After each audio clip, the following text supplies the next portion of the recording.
I reached in my pocket and I grabbed my .380 pistol out of my pocket.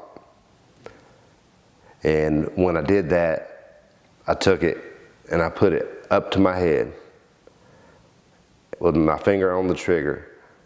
And I was just about ready to just end it all. I'm Jeremy, and I've been coming here to First Baptist Loganville since about March of this year. It all started with me, February the 13th, the day before Valentine's Day of this year. Sitting at home getting drunk, and I drank to the point of where I blacked out. I started getting on Messenger and messaging old girlfriends, and then I just did the unthinkable. I got onto Uber, got onto Uber's little site, and I had an Uber come to my house, and my wife asked me where I'm going, and I got in the Uber, and I had them stop by a gas station, and got me another 12-pack of beer, and I went to a hotel. I was so distraught that I ended up, I reached in my pocket and I grabbed my .380 pistol out of my pocket. I was getting ready to pull the trigger, and I went to roll over. I was gonna roll over on my side, and when I did, I rolled over on my phone. And I had to move my phone because it was under me. And when I reached for it, it distracted me for a second. And then I had some sort of moment of clarity, and I said, man, I need to get some help before I kill myself. I was about to kill myself for real. At that point, I was doing things like I'd done before, asking God to make it stop, which at the time I didn't mean. I didn't just make it stop. I was just in anguish at that point. At that particular moment in time, I had destroyed my life in just a couple of hour period. I had totally and utterly destroyed my life. Everything was gone. My wife, my kids, my job, everything had been taken away from me over what? You're just talking, over getting drunk.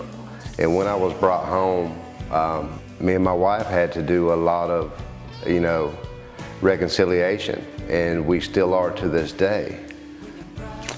I had to go to my job, and I had to look at my boss face to face, and he wasn't looking to just fire me.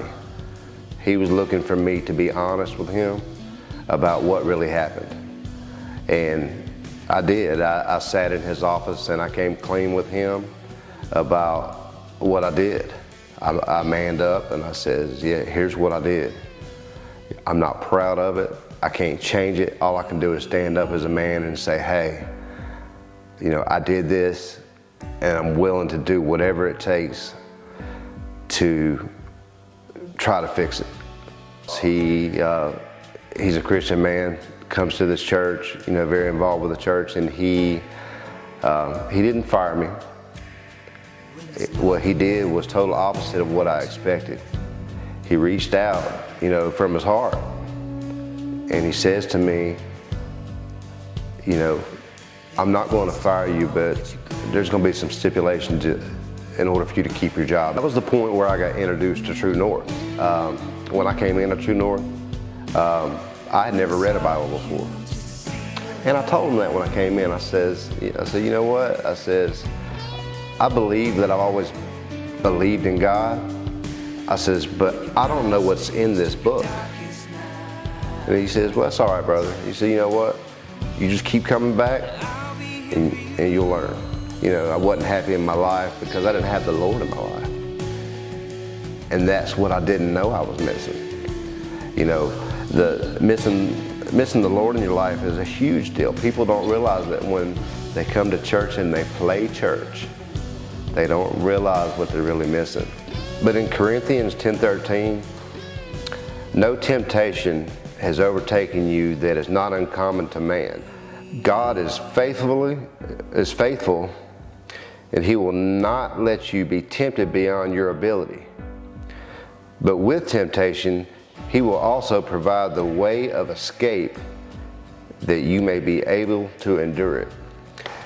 And with that being said, that's my story there, you know, and I hope that there's people out there, if you're in my position right now, you know, that you take the time, and if you need help, get it.